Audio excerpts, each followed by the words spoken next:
علیکم السلام ورحمت الله وبرکاته. یو محترم رور وای که یو زنانه وفات شي او د هغې نه سونه یا نقدي روپۍ پاتې شي نو د هغې شرعي څه حکم دی؟ نو محترمه هغه سونه او نقدي روپۍ هغه ټول میراث دی، نو هغه به د شریعت په رڼا کې چې د دې څومره ورثه دي په هغه ورثو باندې به تقسیمیږي. که بالفرض په دې باندې قرضه وي، اول خو به هغه قرضدارانو ته د هغې نه قرضه ورکولی شي. که قرضه نه وي او دې وصیت کړی وي نو بیا خو به چې کوم وصیت یې کړی وي نو دریمه حصه په هغه وصیت کې خرڅ کیږي. که دا بیا هم نه وي، بیا دا ټول مال چې د دې څومره ورثه دي بیا په هغه ورثو باندې د شریعت موافق هغه تقسیمیږي. مثلا بیا چې د هغې وضاحت وشي چې ورثو کې څومره کسان دي او بیا هر وارث ته څومره حصه رسیږي هغه بیا وروسته دی. خو مسله همدا ده چې دا مال په ورثو باندې تقسیمیږي.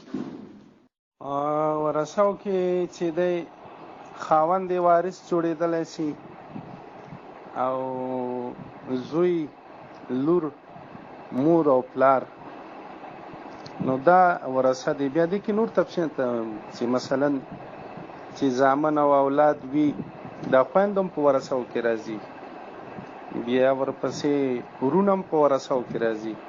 خو د دې خپل ترتیب دی داسې، مثلا چې زوی او لور وي بیا لمسو ته نه رسیږي، بیا کړوسو ته نه رسیږي، بیا رور ته نه رسیږي. که دا چې نه یې زوی وي، نه یې لور وي، نه یې مور وي، نه یې پلار وي، بیا هغه لمسو ته رسیږي، بیا ورونو ته هم رسیږي. دې کې خپل ترتیب دی. نو هغه چې داسې معلومه شي چې دا ښځه وفات شوې ده او دا ورثه یې پاتې دي، نو هغه بیا په خپله باندې معلومیږي چې کوم وارث ته پکې حصه رسیږي او کوم وارث ته پکې حصه نه رسیږي. وعلیکم السلام ورحمت الله وبرکاته. محترم رور تپوس کوي وای په دې قبر باندې که سړی یو چبوتره جوړه کړي داسې د باران نه بچ کېدلو دپاره، نو محترمه قبر چې څومره ساده وي عمر هغه بهتره دی. او دې دپاره چې سړی کله قبرستان ته ځي چې ده ته د آخرت ور یادېږي، نو دې وجې نه د قبر مکمل پخته کولو پخولو نه او په هغې باندې د آبادۍ یا چبوترې یا چت جوړولو نه ممانعت راغلی دی. زموږ فقهاو دا لیکلي دي چې قبر به داسې نه جوړوي لکه د دنیا کورونه. نو دې وجې نه چې قبر څومره ساده او په خپل اصلي حالت باندې عمره د انواراتو او د رحمتونو نزول په هغې باندې وي. حواله فتاوا رحیمیه صفحه نمبر 1. وعلیکم السلام ورحمت الله وبرکاته. یا محترم ورور وای یو کس بهر ته څوک لګي لندن وغیره ته، بیا وایي که څومره خرچه دی راسي ور باندې، نو که 100 لکه راځي نو ما ته به 25 لاک راکوي، که 25 لاک راځي بیا به ما ته 30 لاک راکوي.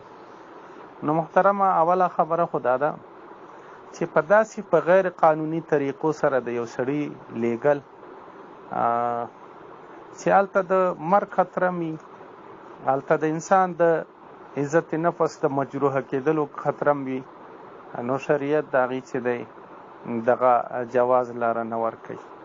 شریعت وایي داسې معاملات به نه کوئ چې هغه ستاسو دغه نفس د هغې عزت او احترام په خطره کې چې دی پرېوځي.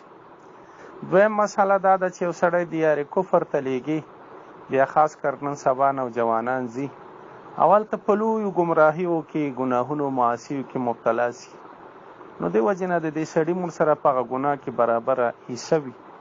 ډېر خلک چې دی هغه د ایمان نه پکې خلاصي، نو دې وجې نه د دې حوصله افزایي نه ده پکار.